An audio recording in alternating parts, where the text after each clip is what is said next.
नमस्कार, सुजस बुलेटिन में आपका स्वागत है। मैं हूं आपके साथ अश्विनी सिरोही। एक नजर हेडलाइंस पर।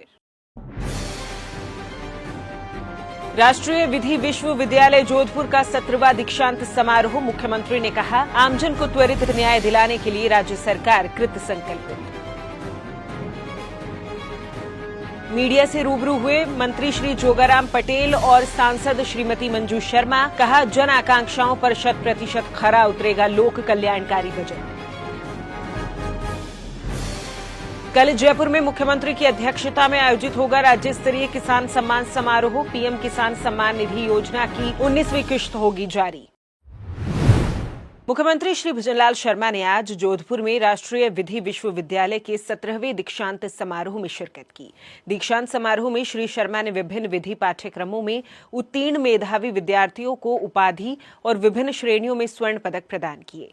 उन्होंने विश्वविद्यालय के विभिन्न नवीन जर्नल्स का विमोचन किया और ई मूट कोर्ट का वर्चुअली उद्घाटन किया। इससे पहले मुख्यमंत्री ने राष्ट्रीय विधि विश्वविद्यालय के परिसर में पौधारोपण कर विश्वविद्यालय के गौरवपूर्ण इतिहास से संबंधित प्रदर्शनी का अवलोकन किया। उन्होंने कहा कि विद्यार्थी इस डिग्री को अपनी उपलब्धि के साथ एक महती जिम्मेदारी भी माने। समाज में न्याय की रक्षा और प्रसार के लिए विद्यार्थियों को काम करना है।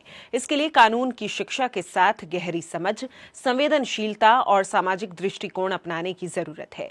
उन्होंने कहा कि विद्यार्थी अपने व्यक्तिगत लक्ष्यों तक सीमित न रहें, वे समाज के प्रति अपनी जिम्मेदारी को समझें और अपने ज्ञान का उपयोग बेहतर, समृद्ध और सशक्त देश व प्रदेश बनाने में करें। आज उपाधि प्राप्त करने वाले सभी होनहार विद्यार्थियों और उनके अभिभावकों को भी बधाई देता हूं और विद्यार्थियों के उज्जवल भविष्य की कामना भी करता हूं। आज का यह दिन आप सभी विद्यार्थियों के लिए एक यादगार क्षण है।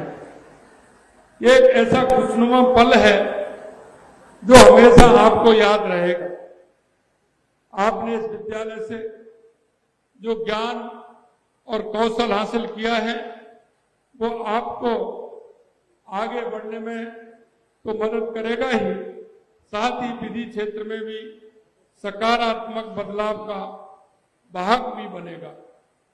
आपने जिस राष्ट्रीय विधि विश्वविद्यालय जोधपुर से उपाधि हासिल की है वह देश में एक खास मुकाम रखता है। यहां से पढ़ने वाले अनेक विद्यार्थियों ने कानून के क्षेत्र में देश और विदेश में खास पहचान बनाई है। यहां से शिक्षित विद्यार्थी देश विदेश की प्रमुख विधि फर्मों से जुड़े हैं, अदालतों में प्रैक्टिस कर रहे हैं और अकादमिक क्षेत्र में भी विश्वविद्यालय का नाम ऊंचा कर रहे हैं। कई विद्यार्थी हार्वर्ड, येल, ऑक्सफोर्ड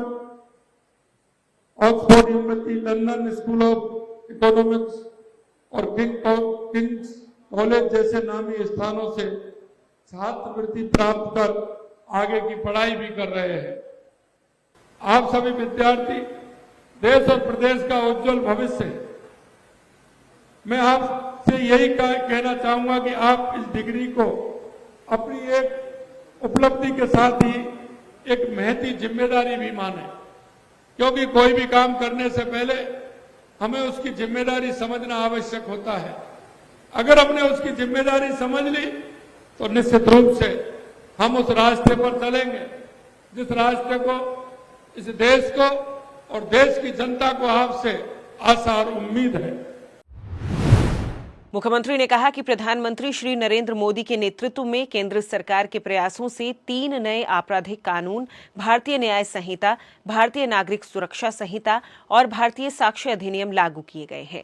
इनके माध्यम से आपराधिक न्याय प्रणाली को और अधिक पारदर्शी, त्वरित और प्रभावी बनाकर पीड़ितों को जल्द न्याय दिलाने की व्यवस्था की गई है। उन्होंने कहा कि हमारी सरकार ने भी प्रदेश में नए कानूनों को लागू करने के लिए जरूरी कदम उठाए हैं और इनका समुचित कार्यान्वयन सुनिश्चित किया है। हाल में हमारे यशस्वी प्रधानमंत्री श्री नरेंद्र मोदी जी के नेतृत्व में केंद्र सरकार के प्रयासों से 3 नए आपराधिक कानून लागू हुए हैं। 1 जुलाई 2024 से भारतीय न्याय संहिता, भारतीय नागरिक सुरक्षा संहिता और भारतीय साक्ष्य अधिनियम के रूप में 3 नए प्रभावशाली कानून लागू किए गए हैं। इन तीनों आपराधिक कानूनों के माध्यम से आपराधिक न्याय प्रणाली को और अधिक पारदर्शी, त्वरित और प्रभावी बनाकर पीड़ितों को शीघ्र न्याय दिलाने की व्यवस्था की गई है। प्रदेश में हमारी सरकार ने भी इन नई विधियों को लागू करने के लिए बड़े पैमाने पर कदम उठाए हैं और कानूनों का समुचित कार्यान्वित सुनिश्चित किया है। श्री शर्मा ने कहा कि राज्य सरकार प्रदेश में गुणवत्तापूर्ण शिक्षा के लिए प्रतिबद्धता से काम कर रही है। प्रदेश में पारदर्शिता से भर्तियां हो रही हैं और 5 वर्ष में 10 लाख रोजगार के अवसर उपलब्ध कराने के संकल्प पर आगे बढ़ रहे हैं। आगामी वर्ष में 1.25 लाख सरकारी और 1.5 लाख निजी क्षेत्र में रोजगार के अवसर उपलब्ध कराएंगे। उन्होंने कहा कि युवाओं को प्रशिक्षण, इंटर्नशिप और रोजगार की योजनाओं के माध्यम से समुचित अवसर प्रदान करने के लिए राजस्थान रोजगार नीति 2025 भी लाई जा रही है। हमारी सरकार देश में गुणवत्तापूर्ण शिक्षा के लिए भी प्रतिबद्धता से काम कर रही है। हमें शिक्षा और अवसरों के बीच एक ऐसा सेतु बना रहे हैं जो समावेशी और सर्वांगीण विकास की दिशा में नई ऊंचाइयों तक पहुंचाए। हम सरकार के 5 साल के कार्यकाल में 10 लाख रोजगार के अवसर उपलब्ध कराने के संकल्प पर लगातार आगे बढ़ रहे हैं। अभी हमने जो बजट पेश किया है उसमें भी युवाओं के लिए रोजगार सृजन पर हमारा जोर रहा है। आगामी वर्ष में हम 1,25,000 सरकारी और 1,50,000 निजी क्षेत्र में रोजगार के उपलब्ध कराएंगे। युवाओं को प्रशिक्षण, इंटर्नशिप, रोजगार की योजनाओं के माध्यम से समुचित अवसर प्रदान करने के लिए राजस्थान रोजगार नीति 2025 ला रहे हैं। मुझे इस बात की बहुत खुशी है कि आज प्रदेश में युवाओं उम्मीदों को पूरा करने वाला माहौल तैयार हुआ है। आज राजस्थान में पारदर्शिता से भर्तियां हो रही हैं और प्रदेश का परिश्रमी योग्य युवा तेजी से आगे बढ़ रहा है। मुख्यमंत्री श्री भजनलाल शर्मा ने बजट में हर वर्ग, हर तबके के लिए सौगातें दी हैं। बात चाहे मुख्यमंत्री निशुल्क बिजली योजना के लाभान्वितों के घरों पर निशुल्क सोलर प्लांट्स लगाकर प्रति माह 150 यूनिट से निशुल्क बिजली हो या फिर 1.25 लाख युवाओं के रोजगार के सपने को साकार करने का संकल्प। महिला, युवा, किसान और गरीब को समर्पित बजट में सभी वर्गों को संबल दिया गया है, जिससे विकसित राजस्थान के सपने को मूर्त रूप मिल सकेगा। प्रदेश को विकास पथ पर अग्रसर करने वाला बजट आपणों अग्रणी राजस्थान की संकल्पना को साकार करने में मील का पत्थर साबित होगा। ये कहना है जयपुर जिले के प्रभारी मंत्री श्री जोगाराम पटेल का। श्री पटेल ने ये बात शनिवार को जयपुर जिला कलेक्ट्रेट में सांसद श्रीमती मंजू शर्मा के साथ प्रेस वार्ता को संबोधित करते हुए कही। वहीं सांसद श्रीमती मंजू शर्मा ने कहा कि जनता की आकांक्षाओं को पूरा करने की इच्छा शक्ति हमने संकल्प पत्र में अभिव्यक्त की थी। उन वादों को पूरा करने के मजबूत इरादों की झलक इस बजट में देखने को मिली है। राजस्थान सरकार का लोक कल्याणकारी बजट जयपुर की तस्वीर में विकास के रंग भरेगा। एक और मेट्रो और एलिवेटेड रोड से जयपुर का संरचनात्मक ढांचा मजबूत होगा, तो वहीं नवीन बजट के प्रावधान जयपुर की विश्व प्रसिद्ध विरासत के संरक्षण में मील का पत्थर साबित होंगे।